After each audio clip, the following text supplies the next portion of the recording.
नमस्कार, स्वदेश न्यूज देख रहे हैं आप। मैं हूं आपके साथ ऋषभ सोनी और लेकर आया हूं हमारी खास पेशकश, जिसमें आज हम बात करेंगे एक राजनीतिक नेता की जो अब ताउम्र जेल में रहेगा। 15 महीने की जांच, 113 गवाह, रेप का एक वीडियो, सबूत के तौर पर एक साड़ी, मेड, पुलिस, डॉक्टर और पार्टी वर्कर से रेप के आरोपी प्रज्वल रेवन्ना को पहले केस में दोषी करार दिया गया। इस केस की विक्टिम प्रज्वल के घर में काम करती थी और अब प्रज्वल का नया नंबर है कैदी नंबर 15528। कभी कर्नाटक की सियासत में सितारे रहे प्रज्वल रेवन्ना की ये अब नई पहचान है। घरेलू सहायिका से बलात्कार के मामले में दोहरे आजीवन कारावास की सजा मिलने के बाद उन्हें मरप्पना अग्रहारा केंद्रीय कारागार जेल भेज दिया गया। जी हां, कर्नाटक की राजनीति को हिला देने वाला सेक्स स्कैंडल आखिरकार अपने अंजाम तक पहुंच चुका है। पूर्व प्रधानमंत्री देवेगौड़ा के पोते और जेडीएस नेता प्रज्वल रेवन्ना पर रेप के आरोप लगे। ये इल्जाम कई महिलाओं ने लगाए। उसके वीडियो क्लिप्स तक लीक हुए, सोशल मीडिया पर सनसनी फैल गई। फिर दर्ज हुए एक के बाद एक 3 मामले। एक और एसआईटी ने जांच शुरू की, दूसरी ओर आरोपी जर्मनी भाग गया, लेकिन कानून का शिकंजा कसने पर उसे वापस आना पड़ा और अब आखिरकार कोर्ट ने उसे दोषी करार दे दिया है। हासन से पूर्व सांसद और जेडीएस नेता उज्जवल रेवन्ना को स्पेशल एनआईए कोर्ट ने घरेलू सहायिका से बलात्कार का दोषी मानते हुए दोहरी उम्र कैद की सजा सुनाई है। इसके अलावा अदालत ने उन पर 11 लाख रुपए का जुर्माना भी लगाया, जो पीड़िता को मुआवजे के तौर पर मिलेगा। मामले की जांच कर्नाटक पुलिस की एसआईटी ने की और इसी के साथ भारतीय दंड संहिता की कई गंभीर धाराओं में केस भी दर्ज हुआ। बात अप्रैल 2024 की है, जब लोकसभा चुनाव का प्रचार अपने चरम पर था। तभी सोशल मीडिया पर प्रज्वल रेवन्ना के अश्लील वीडियो वायरल होने लगे। उनमें वो अपनी घरेलू सहायिका के साथ आपत्तिजनक स्थिति में नजर आए। शुरुआत में उन्होंने इसे सियासी साजिश करार दिया, लेकिन दबाव बढ़ता गया तो मतदान के बाद विदेश चले गए। 27 अप्रैल 2024 को पूर्व घरेलू सहायिका की शिकायत पर उनके खिलाफ केस दर्ज हुआ। इसके बाद एसआईटी ने जांच शुरू की और अदालत में चार्जशीट दाखिल की गई। महीनों की पड़ताल के बाद करीब 2000 पन्नों की चार्जशीट कोर्ट में दाखिल की गई थी। एनआईए कोर्ट ने तमाम सबूतों, पीड़िता के बयान और फॉरेंसिक रिपोर्ट के आधार पर प्रज्वल रेवन्ना को दोषी ठहराया। करीब 16 महीने के इंतजार के बाद आखिरकार पीड़ित महिला को न्याय मिल गया। अदालत ने प्रज्वल रेवन्ना को दोषी ठहराते हुए दोहरे आजीवन कारावास की सजा सुना दी। अब उनकी नई पहचान कैदी नंबर 15528 बन चुकी है। प्रज्वल रेवन्ना ने आरोप लगाया कि राजनीति में वो इतना आगे बढ़ गया था जिसका खामियाजा उसे भुगतना पड़ा। तो वहीं मामले में कई राजनीतिक बयान भी सामने आए हैं। हम इसी पर आज चर्चा भी करेंगे, लेकिन पहले वो बयान सुनवा देते हैं। No, we sought for a maximum punishment and the court has granted maximum punishment. It is an historic judgment in 376(2)(n) where the court has awarded a maximum punishment till his life, till his natural life. So it is an historic judgment in that context. देखिए, मैं कर्नाटक सरकार का स्वागत करता हूं कि उन्होंने fast track court के अंदर इस मामले को चला के इसमें न्याय दिलवाया और ये इसीलिए हो पाया है क्योंकि वहां पे कर्नाटक की सरकार में आज कांग्रेस है। अगर भारतीय जनता पार्टी होती तो इन्वेस्टिगेटिंग एजेंसी इस तरीके से इसकी इन्वेस्टिगेशन करती कि सब इसमें बरी हो जाते। और ये ग्रैंडसन है देवेगौड़ा के, जो भारतीय जनता पार्टी के परम पूज्य नेता है और जो मंत्री है ना भारतीय जनता पार्टी सरकार के केंद्रीय, उनके परिवार के। तो क्या अब भारतीय जनता पार्टी और जेडीएस के एमपी महिलाओं से बलात्कार करेंगे? अब ये न कहें अदालत ने दोषी ठहराया है, बहन बेटियों की इज्जत लूटेंगे, ये आरोप लगे थे, अब तो कोर्ट ने साबित कर दिया।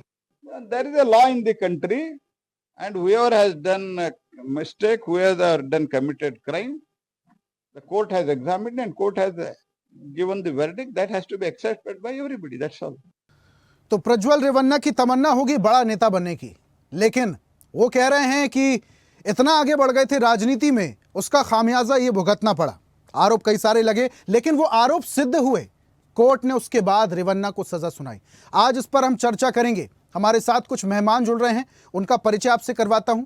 बीजेपी से हमारे मेहमान हैं रमाकांत मिश्रा जी। रमाकांत जी, बहुत स्वागत है आपका। और कांग्रेस के मीडिया पैनलिस्ट हैं हमारे साथ सिद्धार्थ तंवर जी। सिद्धार्थ जी, आपका भी बहुत स्वागत। और इस चर्चा की शुरुआत रमाकांत जी मैं आपसे ही करूंगा। रेवन्ना अब उम्र भर जेल की सलाखों के पीछे रहेंगे। फास्ट ट्रैक कोर्ट में केस चला, लेकिन इस बीच बयान आ रहे हैं बहुत सारे। इस पूरे मामले का राजनीतिकरण करने की भी कोशिश की जा रही है कि अगर बीजेपी की सरकार होती, फलाना की सरकार होती तो ये ना होता, कांग्रेस की सरकार थी, इसलिए कांग्रेस सरकार ने ये पूरा मामला फास्ट ट्रैक कोर्ट में भेजा और जो दोषी था रेवन्ना उसे सलाखों के पीछे भेजा। इसका अब राजनीतिकरण होने लगा है। यहाँ पे न्यायपालिका ने जो निर्णय दिया उसके ऊपर में आम आदमी पार्टी या कांग्रेस विश्वास दिखा रही है, ये तो बहुत अच्छी बात है। मुझे लगता है जो कि न्यायपालिका के ऊपर में जिस तरह से उन लोगों ने आक्षेप भी लगाए हुए हैं, न्यायपालिका के ऊपर में जो विश्वास न करने की एक लिस्ट है, एक रिकॉर्ड बना हुआ है, वो कांग्रेस का हो या आम आदमी पार्टी का। आप लोगों ने देखा जो कि दिल्ली के अंदर में जब किसी तरह का निर्णय आता है न्यायालय का, तो उसमें किस तरह से प्रश्न चिन्ह खड़े किए जाते हैं। मुझे लगता है कि अगर उसके ऊपर में अगर विश्वास अगर जमा है तो निश्चित तौर पर मुझे तो लगता है जो कि कोई भी दोषी के ऊपर में अगर कोई सजा न्यायपालिका ने दिया है, ये बहुत अच्छी बात है। और मुझे तो लगता है जो कि माता और बहनों के साथ जो कोई भी दुर्व्यवहार करेगा उसको निश्चित तौर पर न्यायपालिका ही नहीं, मुझे लगता है जनता भी सबक सिखाने के लिए तैयार रहती है। ये हम लोगों ने देखा है इस चीज को, क्योंकि समाज के अंदर में ऐसे दुर्भावना वाले, ऐसे व्यवहारिक आदमी को निश्चित तौर पर कहीं कोई जगह नहीं है।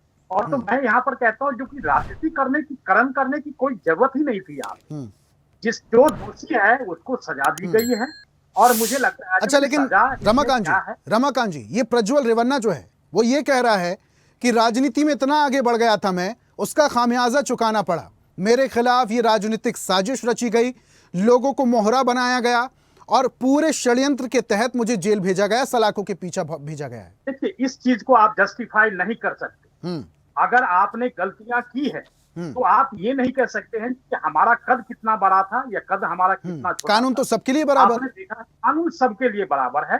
और निश्चित तौर पर इसमें आपका राजनीति का मैं बिल्कुल समझ सकता हूं, क्योंकि इनके परिवार से प्रधानमंत्री भी रह चुके हैं, विधायक रह चुके हैं, मंत्री रह चुके हैं, सबको मतलब एक बड़ा ही लंबा सा रिकॉर्ड है इनके परिवार का। दादाजी पूर्व प्रधानमंत्री, चाचा जी पूर्व मुख्यमंत्री, पूरा बैकग्राउंड राजनीति है इनका, पूरा बैकग्राउंड। क्योंकि मैं कल की बात बता रहा हूं, मैं इनके बारे में जब सजा आई और निश्चित तौर पर उसके ऊपर में जब हमने देखा तो हमने देखा इनका पूरा ही बैकग्राउंड जो है, पारिवारिक जो बैकग्राउंड है, वो पूरा ही राजनीति से भरा हुआ है। लेकिन आपने गलतियां की है, न्यायालय ने आपको बिल्कुल सजा दी है और इसके लिए आप ये नहीं कह सकते क्योंकि हमारा कद इतना बड़ा था इसलिए हमारे दुश्मन इतने थे। मैं इस चीज को नहीं मान सकता हूँ। आपने गलतियां की है और निश्चित तौर पर तो रमाकांत जी व्यवहारिक आदमी, बिल्कुल सही कह रहे हैं आप। लेकिन रमाकांत जी, क्या यही वजह थी कर्नाटक चुनाव में जेडीएस के तमाम बड़े नेता और खुद प्रसन्न रेवन्ना बीजेपी के तमाम नेताओं का नाम लेता रहा, और लेकिन ये सुगबुगाहट कहीं तेज हो चुकी थी तो पेन ड्राइव बटने से पहले ही बीजेपी पार्टी ने जेडीएस से किनारा कर लिया?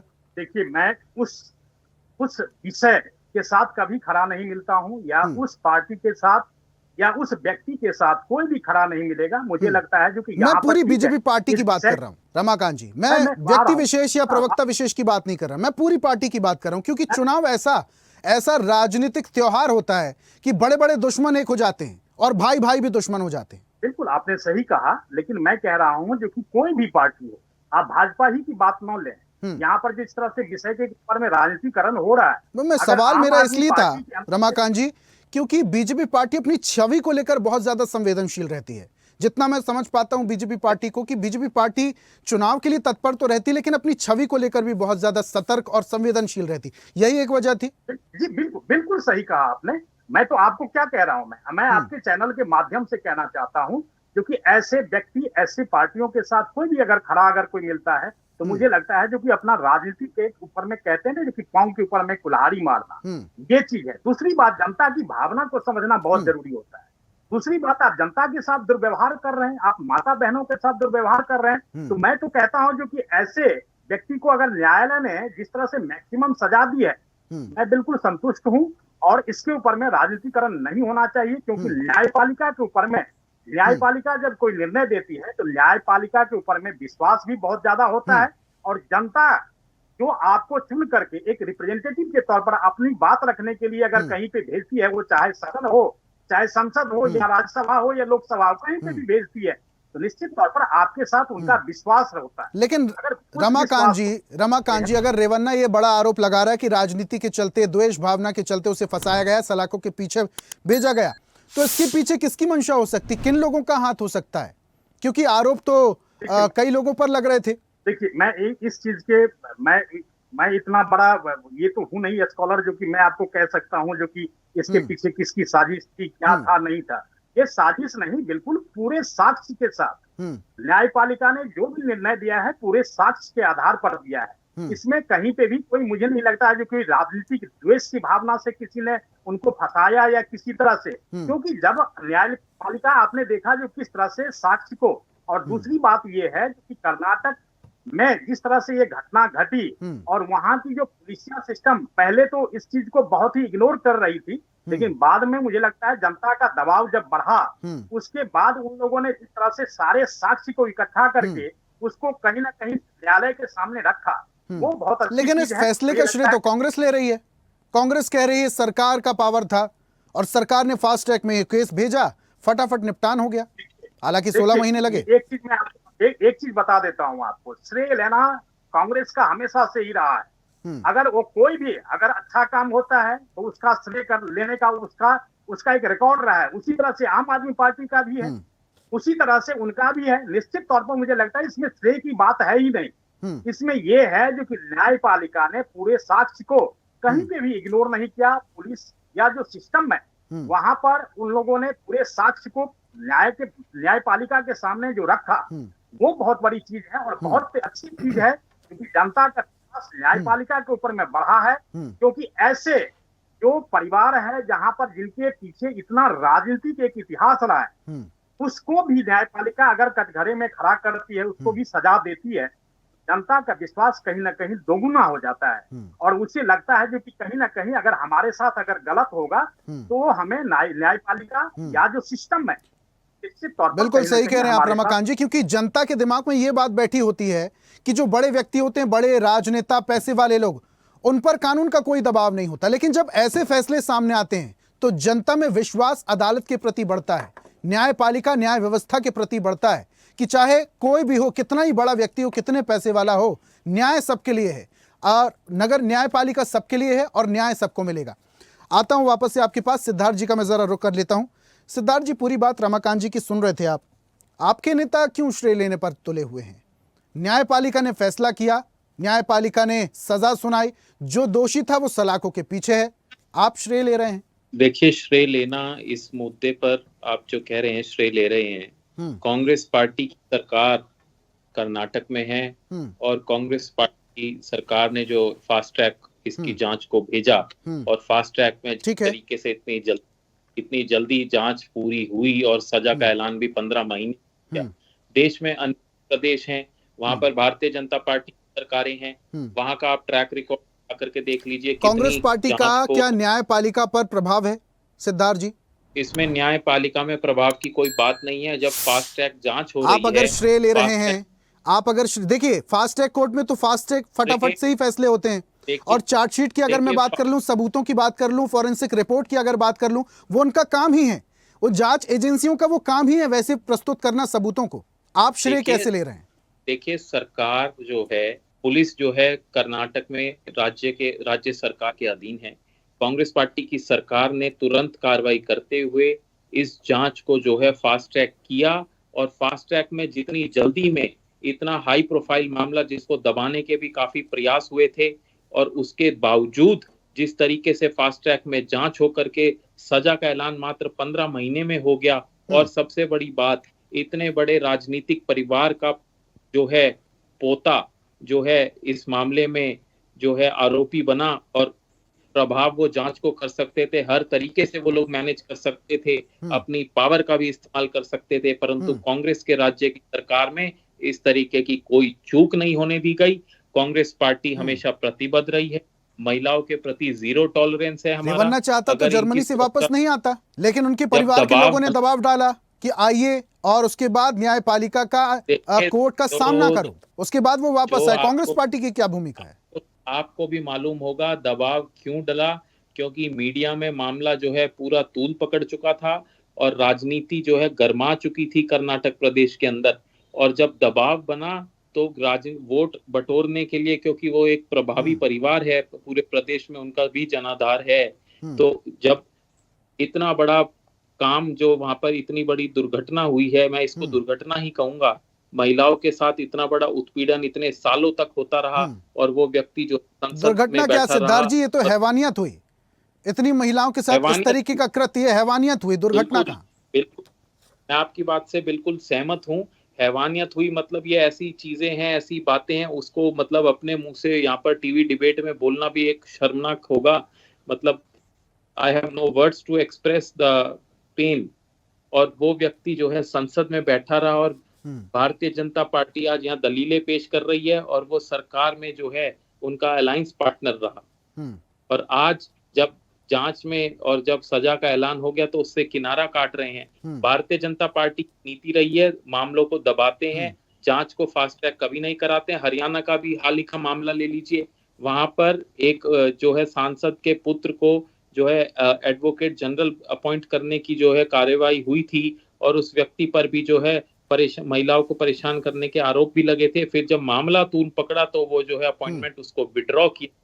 कांग्रेस पार्टी दिल्ली में हमारी सरकार थी जब शीला दीक्षित जी की सरकार थी, और वहां पर वो जब दिल्ली में 2012 के समय में निर्भया कांड हुआ था, उस समय भी कांग्रेस पार्टी ने पूरी प्रतिबद्धता दिखाते हुए जांच का जो है पूरा समर्थन किया था और वो आरोपी जेल गए थे और कोई ढिलाई नहीं बरती गई थी इस मामले में भी। और ऐसा ही सेम जो है तो रेवन्ना को कर्नाटक में सलाखों हुआ के है। पीछे भेजने में कांग्रेस पार्टी का और कांग्रेस सरकार का बड़ा हाथ है, ऐसा हम समझ सकते हैं। आऊंगा, वापस से आऊंगा आपके पास। रमाकांत जी का रुख कर लेता हूं मैं। रमाकांत जी, पूरी बात सुन रहे हैं आप? जिन राज्यों में आपकी सरकार है वहां पर भी ऐसे बहुत सारे केस होते हैं, होता कुछ नहीं है। कांग्रेस की सरकार कर्नाटक में है और उसके बाद 16 महीने भले ही लगा, लेकिन जो दोषी था वो सलाखों के पीछे था। वो इसलिए क्योंकि कांग्रेस की सरकार थी। मैं एक चीज आपको स्पष्ट करना चाहता हूं, क्योंकि मुझे लगता है जो कि यहाँ पर जो बैठे हुए हैं सिद्धार्थ जी, मैं उनको कहना चाहता हूं, क्योंकि जिस तरह की गलतियां की है, जिस तरह की हैवानियत हुई है, वो हैवानियत हम लोगों ने राजस्थान के अंदर में भी देखा था। हमने देखा था जो कि जो बहनें थी उनके साथ बलात्कार करके भट्टी में झोंक दिया गया था। मतलब दुर्भाग्य लगा, मैं शब्द नहीं है हमारे पास, जो यहाँ पर कर्नाटक के अंदर में श्रेय लेने की हो। दुर्भाग्य भाई, आप सुन लीजिए भाई, सुन लीजिए। राजस्थान के अंदर में अब ये अलायंस की बात कर रहे हैं। अरे भाई, आपके अलायंस तो पश्चिम बंगाल के अंदर में भी है। पश्चिम बंगाल में आप वही दबाव तो बनाने की राजनीति करते हैं ना। यही तो ये चीज जो जब फास्ट ट्रैक कोर्ट में आप ले गए और इसी चीज को आप अपने अलायंस को, जो वहां पर ममता दीदी जी है टीएमसी को, यही बोलते। पश्चिम बंगाल के अंदर में तो हैवानियत हो रही है।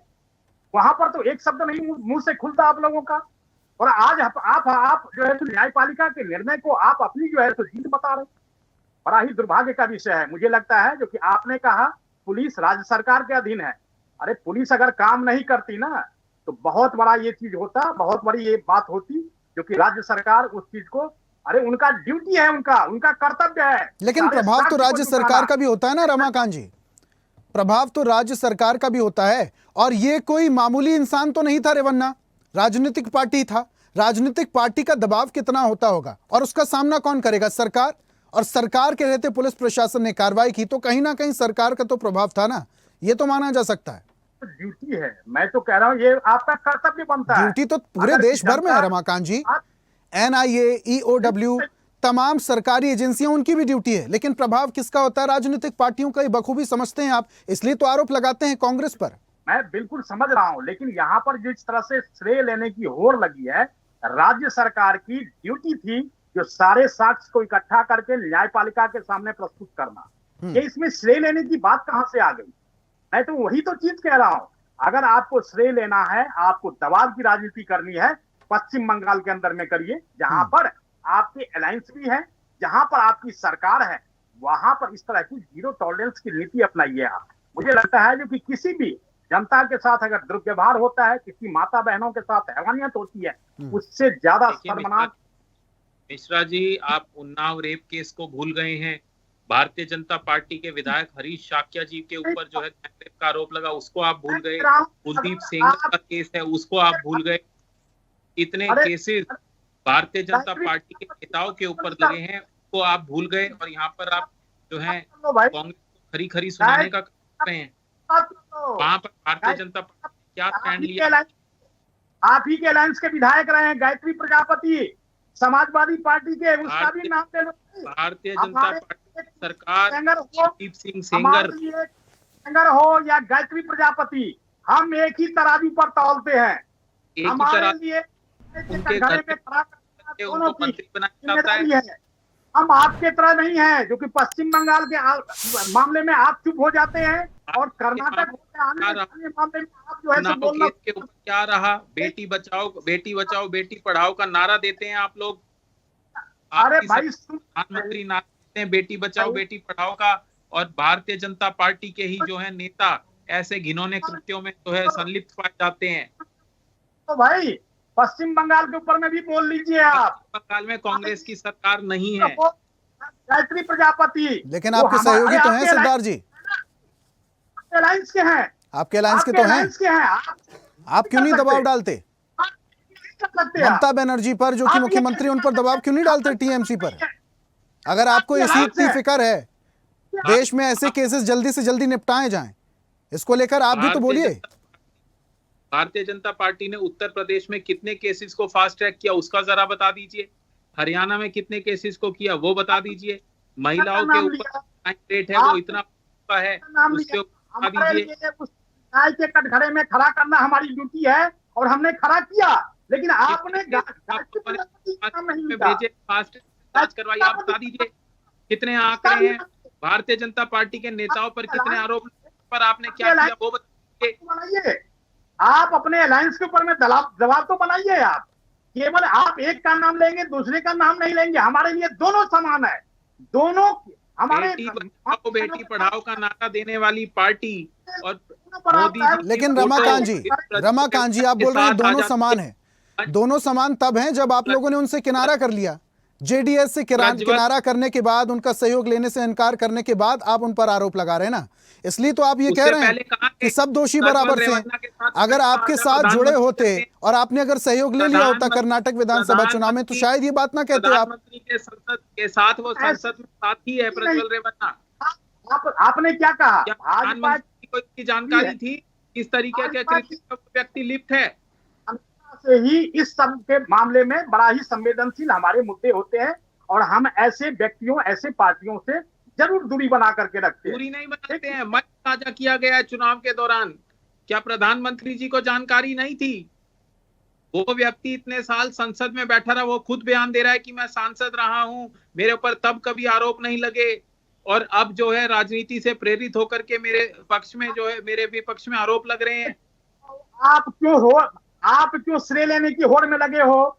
ये तो न्यायपालिका का है, ये तो न्यायपालिका फैसला न्यायपालिका का आया है, बिल्कुल हम इसका स्वागत करते हैं। जिस तरीके से कांग्रेस के राज्य के अंदर जांच को फास्ट ट्रैक किया गया, ये कांग्रेस सरकार का जीरो टॉलरेंस की नीति है। ऐसे कर्नाटक में बर्दाश्त करते? आपकी सरकार थी, ये आपकी ड्यूटी थी आपकी। देखिए और रमाकांत जी, सिद्धार्थ जी, फास्ट ट्रैक में कोर्ट चला, आरोपी सलाखों के पीछे है, लेकिन इस पर राजनीति हो रही है और ऐसे मामलों में राजनीति ना हो, और इसका ख्याल तमाम प्रवक्ताओं के साथ साथ नेता, मंत्रियों, पार्टियों, सरकारों को भी रखना होगा कि ऐसे मामलों में राजनीति नहीं, जनता को ऐसे मामलों में फैसले चाहिए, जनता को ऐसे मामलों में न्याय चाहिए और जल्दी से जल्दी चाहिए। ये बात सरकारें, नेता, मंत्री जितनी जल्दी समझ जाएं उतना बेहतर उनके लिए, उनकी सरकारों के लिए, और सबसे ज्यादा, उससे ज्यादा बेहतर जनता के लिए होगा। बहुत शुक्रिया रमाकांत जी हमारे साथ जुड़ने के लिए। सिद्धार्थ जी आपका भी बहुत बहुत शुक्रिया हमारे साथ जुड़ने के लिए, चर्चा में शामिल होने के लिए। आज हम बात कर रहे थे एक राजनेता जिसे अब सलाखों के पीछे भेज दिया गया है, जिसकी पहचान अब हो चुकी है 15528। दुष्कर्म के मामले में आरोपी को रेप के पीछे भेजा गया, लेकिन अब इस पूरे फैसले को लेकर राजनीति भी शुरू हो चुकी है, राजनीतिक बयानबाजियां शुरू हो चुकी हैं। कर्नाटक सरकार कह रही है इस पर हमारा हाथ है, क्योंकि हमारी सरकार थी इसलिए कोर्ट फास्ट ट्रैक पहुंचा और फटाफट से सुनवाई हुई। वहीं दूसरी तरफ तमाम लोग हैं जो इसको लेकर राजनीतिक बयान दे रहे हैं। इन राजनीतिक बयानों का इस फैसले का क्या असर होगा, यह आने वाला वक्त बताएगा। आज की खास पेशकश में फिलहाल इतना ही। देखते रहिए स्वदेश न्यूज, सबसे पहले देश। और ऐसी ही ताजा खबरों के लिए लाइक, फॉलो और यूट्यूब पर सब्सक्राइब कर बेल आइकन जरूर दबाइए और हर अपडेट के लिए विजिट कीजिए स्वदेशलाइव.com।